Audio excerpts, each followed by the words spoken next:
No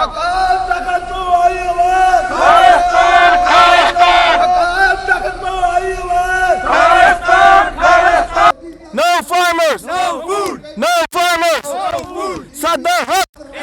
جی اس وقت میں Washington D C میں بھارتی سفارت خانے کے باہر موجود ہوں. آپ میرے اوپر میں دیکھ سکتے ہیں یہ بھارتی سفارت خانہ ہے اور اس کے باہر یہاں پر ایک بڑی تعداد سکھ مظاہرین کی جمع ہے کیونکہ بھارت کا یوم جمہوریہ منایا جا رہا ہے.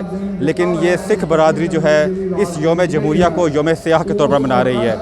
یہ یہاں پر خالصتان کے جھنڈے بھی لہرائے جا رہے ہیں اور یہاں پر جو کسانوں کے ساتھ ظلم ہو رہا ہے اس وقت بھارت کے اندر اس حوالے سے بھی بات چیت کی جا رہی ہے. اور تمام جو رہنما ہیں سکھ کمیونٹی کے وہ یہاں پر باری باری خطاب کر رہے ہیں. اور آج میں تھوڑا سا آپ کو دکھاتا چلوں یہ کہ یہ آج کے مظاہرے کی ایک جو خاص بات جو ہمیں نظر آ رہی ہے وہ یہ کہ بالکل بھارتی سفارت خانے کے باہر یہ تمام مظاہرین جمع ہیں اور جہاں پر بھارتی جھنڈا لہرایا جا رہا ہے وہیں پر خالصتان کے جھنڈے بھی لہرائے جا رہے ہیں.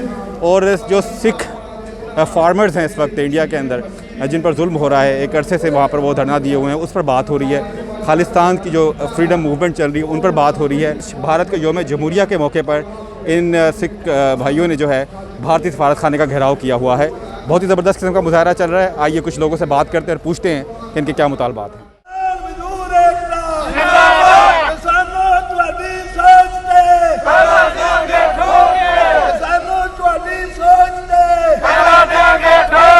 We have questions for the Indian government, particularly where is, like everybody's saying in the back, where is our fair share? How are you celebrating Republic Day when you're ignoring more than half of your republic? And how long is this going to continue? How long is India going to be the picture, the poster child of oppression and tyranny against its own people? So we're here in solidarity with the farmers, the Kisan that are protesting in Delhi. Right now, they started around early hours this morning. Over 100,000, more than 100,000, hundreds of thousands of tractors have entered Delhi from a lot of entry points. So we're here in solidarity for that. So right now what is happening, there's these 3 bills that the government has passed. In these bills, there's no protections for Kisan farmers, basically. In those bills, it doesn't explicitly or not in the favor of farmers in the sense that it doesn't protect the farmers from the big corporations. So what we're here to do is to repeal those bills or fix those bills so that they help those farmers, because right now there's only one industry in Punjab and that is agriculture, and even that the government is trying to rip off the Kisans. The thing with Modi is he's basically he has friends with all these big corporations and Adani and Ambani. So right now what he's doing is crony capitalism, where he's working for the rich and now looking out for his own people. He should understand that Kisan make up over 30 to 40% of the Indian population. For him to be doing this, he should realize it's not going to be good for him in the future. We're here today for the farmers' protest that's happening in India all throughout, not just Punjab, which a lot of the government has been misplaying. We're here today in Washington, D.C. To represent our Kisans, our farmers in India. They're protesting right now. They've been in Delhi for the last, how long has it been? 60-some days. Yeah, they've been in Delhi for the last 60 days, 2 months, and the Indian government hasn't done anything to change that. They've been in the cold weather. It's been raining. It's been really harsh, but they haven't felt anything for them. And that's why we're here to give our voice and hopefully put some international pressure on them. We're hoping that the government, Modi, works to get something done so that they don't have to suffer anymore, because without farmers, there's no food.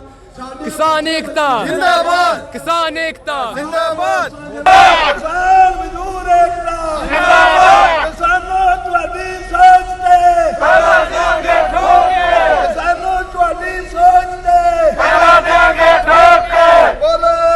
ਅੱਜ ਅਸੀਂ ਇੱਥੇ America ਦੇ ਵਿੱਚ India ਦੀ embassy Washington DC ਦੇ ਵਿੱਚ ਇਕੱਤਰ ਹੋਏ ਆ। ਕਿਉਂ ਇਕੱਤਰ ਹੋਏ ਆ? ਕਿਉਂਕਿ ਇੱਕ ਤਾਂ ਜਿਹੜਾ ਹਿੰਦੁਸਤਾਨ ਆਪਣਾ ਗਣਤੰਤਰ ਦਿਵਸ ਦੱਸਦੇ ਨੇ, ਜਿਹੜਾ ਸਿੱਖ ਕੌਮ ਵਾਸਤੇ ਸਪੈਸ਼ਲ ਤੌਰ 'ਤੇ ਮਿਨੋਰਟੀ ਵਾਸਤੇ ਕਾਲਾ ਦੇਣਾ, ਉਸ ਕਾਲੇ ਇਸ ਐਮਬੈਸੀ ਦੇ ਰਾਹੀਂ ਉਸ ਇੰਡੀਆ ਗੌਰਮੈਂਟ ਨੂੰ ਸੁਨੇਹਾ ਦੇਣਾ ਚਾਹੁੰਦੇ ਹਾਂ ਕਿ ਅਸੀਂ ਤੁਹਾਡੇ ਇਸ ਕਾਲੇ ਦਿਨ ਦੀ ਪੂਰੀ ਤਹਿ ਦਿਲ ਤੋਂ ਵਿਰੋਧਤਾ ਕਰਦੇ ਹਾਂ, ਇਹਦੇ ਨਾਲ ਨਫ਼ਰਤ ਕਰਦੇ ਹਾਂ ਜਿੰਨਾ ਚਿਰ ਸਾਨੂੰ ਇਹ ਆਪਣੇ ਹੱਕ ਨਹੀਂ ਮਿਲਦੇ।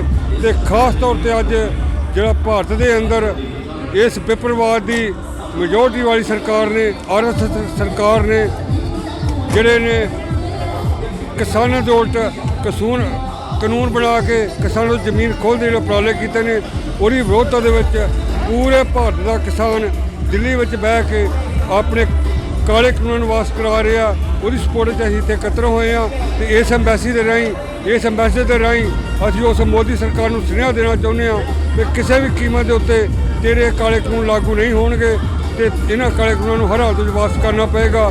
ਜਿੰਨਾ ਚਿਰ ਤੱਕ ਇਹ ਕਾਲੇ ਕਾਨੂੰਨ ਵਾਪਸ ਨਹੀਂ ਹੁੰਦੇ, ਸਾਰੀਆਂ ਮਿਨੋਰਟੀਆਂ ਨੂੰ ਉਹਨਾਂ ਦੇ ਹੱਕ ਨਹੀਂ ਮਿਲਦੇ, ਤੇਰੀ ਜ਼ਿੰਦਗੀ ਜਿਹੜੀ ਉਹ ਜੂਨੀ ਹਰਾਮ ਕੀਤੀ ਜਾਵੇਗੀ। ਇਸ ਵਾਸਤੇ ਇੱਥੇ ਪਹੁੰਚੇ। Indian government. Shame, shame. Indian government. Shame, shame. Indian government. Shame, shame. ਹਾਂਜੀ, ਅੱਜ ਅਸੀਂ ਇੱਥੇ ਵਾਸ਼ਿੰਗਟਨ DC ਵਿੱਚ ਪ੍ਰੋਟੈਸਟ ਕਰਨ ਵਾਸਤੇ ਸਿੱਖ ਸੰਗਤਾਂ ਇਕੱਠੀਆਂ ਹੋਈਆਂ ਹਨ। 26 ਜਨਵਰੀ ਜੋ ਕਿ ਇੰਡੀਆ ਦਾ ਰਿਪਬਲਿਕ ਡੇ ਹੈ, ਸਿੱਖ ਉਸ ਨੂੰ ਬਲੈਕ ਡੇ ਵੱਲੋਂ ਮਨਾਉਂਦੇ ਹਨ ਕਿਉਂਕਿ ਸਿੱਖਾਂ ਦੇ ਦੋ ਨੁਮਾਇੰਦੇ ਸਨ, ਉਹਨਾਂ ਨੇ ਸੰਵਿਧਾਨ ਦੇ ਉੱਤੇ ਸਾਈਨ ਹੀ ਨਹੀਂ ਕੀਤੇ ਸਨ।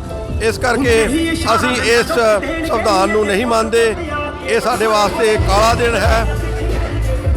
ਇਸ ਵਾਸਤੇ ਅਸੀਂ ਪ੍ਰੋਟੈਸਟ ਕਰਨ ਵਾਸਤੇ ਇੱਥੇ ਵਾਸ਼ਿੰਗਟਨ DC ਵਿੱਚ ਇੰਡੀਅਨ ਐਮਬੈਸੀ ਦੇ ਸਾਹਮਣੇ ਇਕੱਠੇ ਹੋਏ ਹਾਂ। ਸੌਵਾਂ ਦੇ ਹਜ਼ਾਰਾਂ ਦੇ ਗਿਣਤੀ ਦੇ ਵਿੱਚ ਜੋ ਸਿੱਖ ਸੰਗਤਾਂ ਹਨ, ਵਾਸ਼ਿੰਗਟਨ DC ਤੋਂ, ਮੈਰੀਲੈਂਡ ਤੋਂ, ਵਰਜੀਨੀਆ ਤੋਂ, ਨਿਊ ਜਰਸੀ ਤੋਂ, ਪੈਨਸਿਲਵੇਨੀਆ ਤੋਂ ਇੱਥੇ ਆਏ ਹਨ। ਬੜੇ ਨੌਜਵਾਨ, ਬੜਾ ਉਤਸ਼ਾਹ ਹੈ। ਨਾਲ ਹੀ ਅਸੀਂ ਜੋ ਸਾਡੇ ਕਿਸਾਨ ਵੀਰ ਹਨ, ਜੋ ਕਿ ਪਿਛਲੇ 4 ਮਹੀਨੇ ਤੋਂ ਪ੍ਰੋਟੈਸਟ ਚੱਲ ਰਿਹਾ ਹੈ। 2 ਮਹੀਨੇ ਪਹਿਲਾਂ ਪੰਜਾਬ ਵਿੱਚ ਚੱਲਿਆ, ਹੁਣ 2 ਮਹੀਨੇ ਤੋਂ ਦਿੱਲੀ ਵਿੱਚ ਬੈਠੇ ਹੋਏ ਹਨ।